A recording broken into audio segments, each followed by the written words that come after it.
ವೀಕ್ಷಕರೇ, ಇವತ್ತು ಮಧ್ಯಾಹ್ನ 3 ಗಂಟೆಗೆ ನಟ ದರ್ಶನ್ ಅವರನ್ನ ಕಾನ್ಫರೆನ್ಸ್ ಮೂಲಕ ನ್ಯಾಯಾಧೀಶರು ವಿಚಾರಣೆ ಮಾಡಿದ್ದು, ನಟ ದರ್ಶನ್ ಅವರಿಗೆ ಬಿಗ್ ರಿಲೀಫ್ ಅನ್ನ ಕೊಟ್ಟಿದ್ದಾರೆ ಅಂತಾನೆ ಹೇಳ್ಬಹುದಾಗಿದೆ.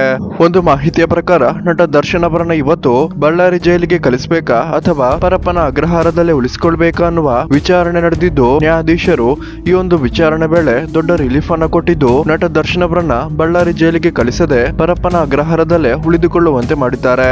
ಈ ಒಂದು ಆದೇಶದಿಂದ ದರ್ಶನ್ ಪತ್ನಿ ವಿಜಯಲಕ್ಷ್ಮಿ ದರ್ಶನ್ ಅವರಿಗೆ ತುಂಬಾನೇ ಲಾಂಗ್ ಜರ್ನಿ ಮಾಡಿಕೊಂಡು ಬಳ್ಳಾರಿಗೆ ಹೋಗೋದು ತಪ್ಪಿದ್ದು, ನಟ ದರ್ಶನ್ ಅವರಿಗೆ ಬೇಕಾಗಿರುವ ಕೆಲ ಸಾಮಗ್ರಿಗಳನ್ನು ಕೂಡ ಮನೆಯಿಂದ ತುಂಬಾನೇ ಈಸಿಯಾಗಿ ಕೊಡಬಹುದಾಗಿದ್ದು, ಇದು ಸ್ವಲ್ಪ ಮಟ್ಟಿಗೆ ನಟ ದರ್ಶನ್ ಅವರಿಗೆ ರಿಲೀಫ್ ಅನ್ನು ಕೊಟ್ಟಿದೆ ಅಂತಾನೆ ಹೇಳ್ಬಹುದಾಗಿದೆ. ಅಷ್ಟೇ ಅಲ್ಲ ವೀಕ್ಷಕರೇ, ನಟ ದರ್ಶನ್ ಅವರು ಇವತ್ತು ಹಾಸಿಗೆ ಮತ್ತು ದಿಂಬನ್ನ ಕೂಡ ನ್ಯಾಯಾಧೀಶರ ಮುಂದೆ ರಿಕ್ವೆಸ್ಟ್ ಅನ್ನ ಮಾಡಿದ್ದು, ರಾತ್ರಿ ಚಳಿಯಿಂದಾಗಿ ಮಲಗೋದಕ್ಕೆ ಕಷ್ಟವಾಗ್ತಿದ್ದು ದಯವಿಟ್ಟು ದಿಂಬು, ಬೆಡ್ ಮತ್ತು ಬೆಡ್ ಶೀಟ್ ಅನ್ನ ಮನೆಯಿಂದ ಕೊಡಿಸುವಂತೆ ನಟ ದರ್ಶನ್ ನ್ಯಾಯಾಧೀಶರಲ್ಲಿ ಮನವಿಯನ್ನ ಮಾಡಿಕೊಂಡಿದ್ದು, ಇದಕ್ಕೆ ನ್ಯಾಯಾಧೀಶರು ಒಪ್ಪಿಗೆಯನ್ನ ಕೊಟ್ಟಿದ್ದಾರೆ ಅಂತ ಹೇಳಲಾಗ್ತಿದೆ.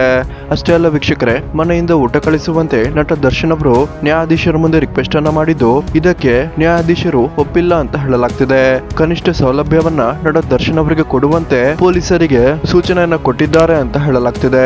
ವೀಕ್ಷಕರೇ, ಯಾರೆಲ್ಲ ನಟ ದರ್ಶನ್ ಫ್ಯಾನ್ಸ್ ಈ ವಿಡಿಯೋನ ನೋಡ್ತಿದ್ದೀರಾ, ದಯವಿಟ್ಟು ವಿಡಿಯೋಗೊಂದು ಲೈಕ್ ಮಾಡಿ ಮತ್ತು ಜೈ ಡಿ ಬಾಸ್ ಅಂತ ಕಮೆಂಟ್ ಮಾಡಿ ತಿಳಿಸಿ.